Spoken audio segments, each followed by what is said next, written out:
Hello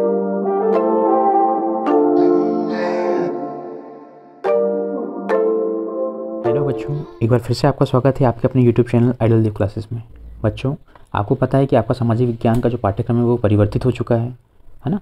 इसी बात को ध्यान में रखते हुए बच्चों, हमने इतिहास व भूगोल खंड के जो अभ्यास प्रश्न थे उनको आसान भाषा में समझाया था, और इसी के अंतर्गत जो नागरिकता शास्त्र है आपके, उसके जो अभ्यास प्रश्न हैं उनको भी हम आसान भाषा में समझा रहे हैं, ठीक है ना। इसी सीरीज़ की कंटिन्यूटी को मेंटेन करते हुए बच्चों, आज हम आपके सामने एक नया पार्ट के अभ्यास प्रश्न लेके आए हैं। उम्मीद करता हूँ कि ये वीडियो लेक्चर भी आपको अच्छा लगेगा, ठीक है।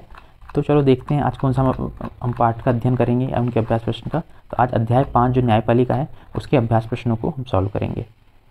तो पहला प्रश्न है बच्चों, न्यायपालिका किन विवादों का निपटारा करती है। जो हमारी न्यायपालिका है वो किन विवादों का निपटारा करती है ये जानना चाहता है। तो उत्तर हो जाएगा बच्चों, न्यायपालिका नागरिक व सरकार, दो राज्य सरकारों और केंद्र व राज्य सरकारों के बीच पैदा होने वाले विवादों को हल करती है। एक तो नागरिक के बीच, नागरिक सरकार के बीच, राज्य सरकार और केंद्र सरकार के बीच, केंद्र व राज्य सरकारों के बीच ये जो विवाद होते हैं उन्हें हल करती है। बढ़ते हैं प्रश्न क्रमांक 2 की तरफ। प्रश्न क्रमांक 2 आपसे पूछता है, न्यायिक समीक्षा को समझाइए। किसको समझाना है? न्यायिक समीक्षा को। इसका उत्तर हो जाएगा बच्चों, संविधान की व्याख्या का अधिकार मुख्य रूप से न्यायपालिका के पास होता है ना। संविधान जो हमारे संविधान निर्माताओं ने बनाया है तो उनका अर्थ क्या है, उसकी व्याख्या कौन करेगा? न्यायपालिका। संसद द्वारा पारित किया गया कोई कानून संविधान के आधारभूत ढांचे का उल्लंघन करता है तो वह उस कानून को रद्द कर सकती है। इसे ही न्यायिक समीक्षा कहा गया है। न्यायिक समीक्षा का मतलब है यदि कोई कानून संसद ने बनाई और न्यायपालिका को लगता है कि ये जो कानून है वो संविधान के मूल ढांचा, जैसे मूल ढांचा यानी कि संविधान के जो विचार है ना मूल वाले, है ना, कि हमारे देश में लोकतांत्रिक व्यवस्था रहनी चाहिए, हमारे देश में धर्मनिरपेक्षता रहनी चाहिए। तो ये जो मूल विचार हैं इसके, यदि इससे हटकर कुछ भी बात का कानून बनाया जाता है तो उसके लिए न्यायपालिका उस कानून को संविधान की मौलिक भावना मतलब मूल भावना से मिलता नहीं है करके रद्द कर सकती है, ठीक है। प्रश्न क्रमांक 3 की बात करते हैं। प्रश्न क्रमांक 3 आपसे पूछता है, न्यायपालिका ने हाकिम सेठ को किस मौलिक अधिकार के संदर्भ में मुआवजा देने का आदेश दिया था, ठीक है।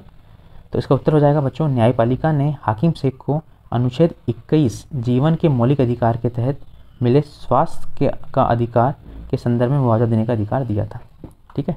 न्यायपालिका ने हाकिम शेख को किस मौलिक अधिकार के तहत, अनुच्छेद 21 के तहत जो जीवन का मौलिक अधिकार है ना, उसके तहत स्वास्थ्य का अधिकार भी मिला हुआ था। तो हाकिम शेख को अच्छी स्वास्थ्य सेवाएं नहीं मिली थी राज्य सरकार की तरफ से पश्चिम बंगाल की, तो उन्हें पश्चिम बंगाल सरकार के ऊपर न्यायपालिका ने मुआवजा ठोक दिया था। आया समझ? बड़े प्रश्न क्रमांक 4 की तरफ। प्रश्न क्रमांक 4 आपसे पूछ रहा है कि भारत के सर्वोच्च न्यायालय की स्थापना कब की गई।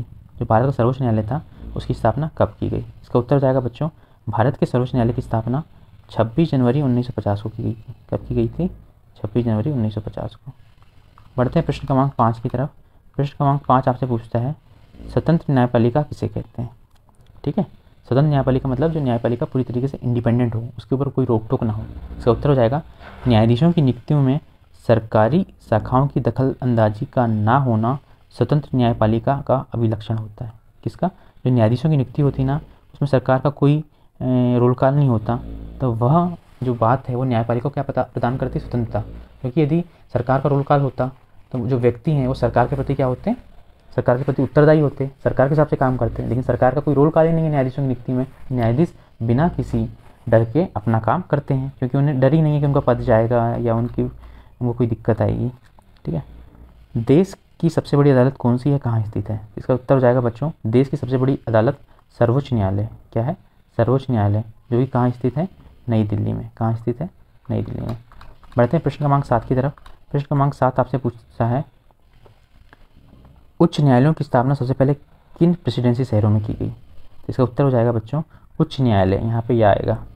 उच्च न्यायालय की स्थापना सबसे पहले 1862 में कलकत्ता, बम्बई और मद्रास में की गई। ये तीनों ही प्रेसिडेंसी शहर हैं, ठीक है बच्चों। बढ़ते हैं प्रश्न क्रमांक 8 की तरफ।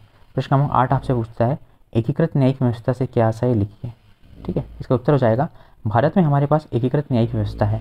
इसका मतलब यही है कि ऊपरी अदालतों के फैसले नीचे की सारी अदालतों के लिए मान्य होते हैं। एकीकृत न्यायिक व्यवस्था का मतलब ये है कि जो ऊपर का अदालत का फैसला हो गया ना, जैसे अभी क्या हुआ था, जो आर्टिकल 377 है 377, उसको लेकर सर्वोच्च न्यायालय ने क्या बोला था कि वह हमारे देश में अब वैध है, तो वह जो सर्वोच्च न्यायालय सुप्रीम कोर्ट ने जो आदेश दिया उसे नीचे की जितनी भी अदालत है, चाहे वो हाई कोर्ट हो या जिला अदालत है, उन्हें मानना पड़ेगा। हाई कोर्ट के आदेश को किसको मानना पड़ेगा? जिला अदालतों को मानना पड़ेगा। आया समझ? बड़े आगे की तरफ अगला प्रश्न है आपका प्रश्न क्रमांक 9। वो आपसे फौजदारी और दीवानी कानूनों में कोई दो अंतर लिखने बोल रहा है। ठीक है, फौजदारी और दीवानी में फौजदारी को एक तरफ लिखते हैं, दीवानी को एक तरफ देखते हैं। फौजदारी कानून क्या होते हैं? ये ऐसे व्यवहार से संबंधित होते हैं जिन्हें कानून में अपराध माना जाता है ना। जैसे चोरी आपने कर ली है, हत्या कर लिया, तो वो किसके अंतर्गत आएगा? फौजदारी कानून के अंतर्गत।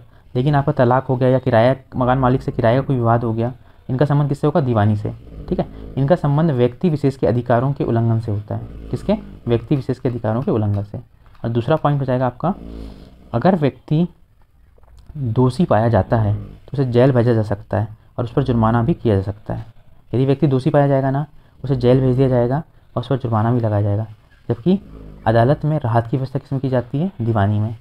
मतलब फौजदारी में आपको जेल भी भेज दिया जाएगा, लेकिन दीवानी में आपको अदालत राहत की व्यवस्था रहती है। बढ़ते हैं प्रश्न क्रमांक 10 की तरफ।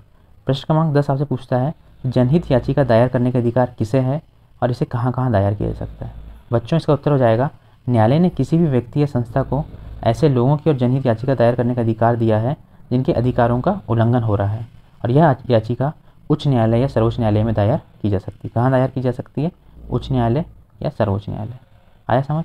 और कोई भी व्यक्ति इसे दायर कर सकता है किसी के उसमें। ठीक है ना? ठीक, चलो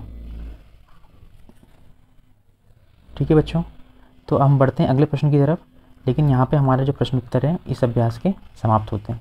उम्मीद करता हूँ कि आपको पूरी चीज़ें समझ में आ गई होंगी। यदि आपको हमारे एक्सप्लेन करने का तरीका अच्छा लगता है तो आप इस वीडियो लेक्चर को लाइक करिएगा, अपने दोस्तों के साथ शेयर कीजिएगा, और आइडल देव क्लासेस यूट्यूब चैनल को सब्सक्राइब नहीं किया है तो सब्सक्राइब कर दीजिएगा। ठीक है बच्चों, है ना? मिलते हैं अगले वीडियो लेक्चर के साथ। तब तक आप मन लगाकर पढ़ाई कीजिए और अपने स्वास्थ्य का ध्यान रखिए।